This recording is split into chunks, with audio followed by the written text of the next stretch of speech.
So the NFL world is starting to wonder if Micah Parsons is a problem for the Dallas Cowboys, and it's time we talk about it.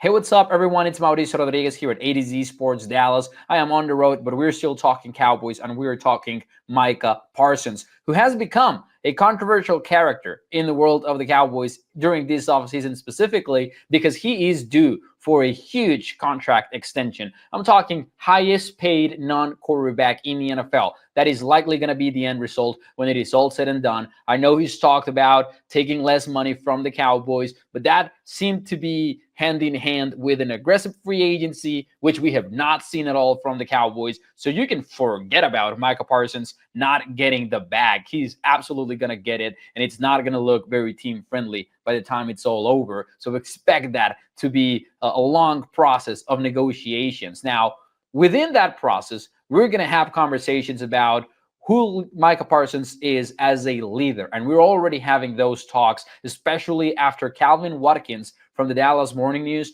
put out an article posing that question: is Micah Parsons a problem? Now, for those of you who missed the article, Calvin Watkins basically touched on several key points like his podcasting, his activity on social media, and his attendance or non-attendance to voluntary off-season workouts in the past, specifically in 2024. We're going to talk about all of those in this video, but very quickly, let's start with the podcasting, because that seems to be the biggest sticking point here, because Watkins makes the argument that this has been an issue with Cowboys players. Why? Because back in 2024, Malik Hooker talked about it in a podcast after the Cowboys lost to the Green Bay Packers in the wildcard round. And basically, you remember how that went. Malik Hooker mentioned it in a podcast, and he kind of questioned what were Micah's priorities if he was podcasting every week, but the run defense sucked. And he said something along the lines of maybe he shouldn't be podcasting that much. And even more recently, DeMarcus Lawrence said on Twitter that maybe if Micah Parsons didn't spend that much time tweeting and more time winning,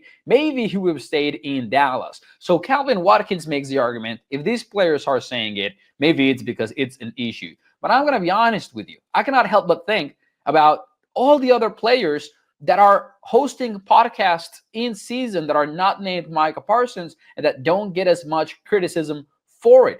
Think about the Kelceys. They had this amazing Super Bowl run with the New Heights show ongoing, and no one said a word. Now, you might say, well, that's because the Chiefs and the Eagles were winning. So if performance is the issue, why are we not talking about Micah Parsons still being one of the top pass rushers in the entire NFL while hosting his podcast?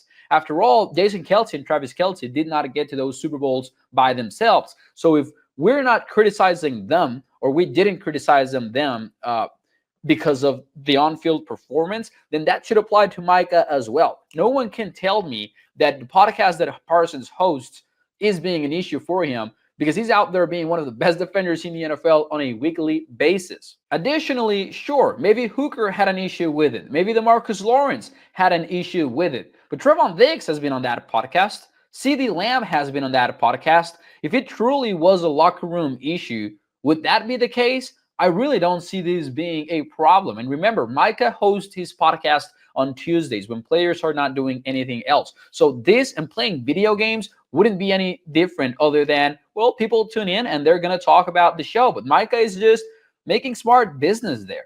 Social media habits, in my opinion, falls in the same category more or less. Ideally, you would want Micah Parsons to stay out of trouble and stop putting people on blast, because he has done that in the past. But I really think it gets overblown, and I don't see it as an issue at all either. The biggest sticking point for me is the voluntary workout offseason attendance. You remember Mike McCarthy was kind of upset about it in 2024 when he pointed out that pretty much everyone was there except for Micah Parsons. Micah ended up joining the team later on. And I get it. Ideally, you want a leader like Parsons to be there and spend time with new teammates and rookies and all of that. And I think that is something that I personally would like to see fixed. Now, it is voluntary, so it's not like Micah is keeping training camp or anything like that. He said that if contract negotiations with the Cowboys this year drew out into training camp, he would not miss, he would not hold out, he would not miss any practices. That is noteworthy. And if that ends up happening, then no one can say anything. about Micah's attendance or non-attendance to practice. But that's one of those things that I cannot help but think, well, you want Micah there? Why didn't you extend him last year? Why are you not proactive with these long-term deals? We want the Cowboys players to be there every single time and not miss any practices and be there for the team. How about we start doing right for the players as well from the front office perspective, right? Look at all the 2021 first-round picks that have already gotten their deals. Pretty much if you were a good player in that draft, you've gotten your long-term extension. Not Micah. 2022 NFL draft players are already getting their deals reworked. But Tyler Smith, he knows he is not a candidate for that this offseason because the focus is going to be on Micah. So sure, we can get, we can nitpick around whether or not Micah is attending to voluntary workouts. But do you want him there? How about you take care of his deal and you make that part of the under the table demands? At the end of the day, Micah Parsons is one of the best defenders in the entire NFL. And I'm going to be honest with you. I think the only NFL franchise that would overthink Micah Parsons is the Dallas Cowboys and everyone around it. Content creators, fans, media members. The dude is good. The dude is great. Let's just sign him and let him do his podcast.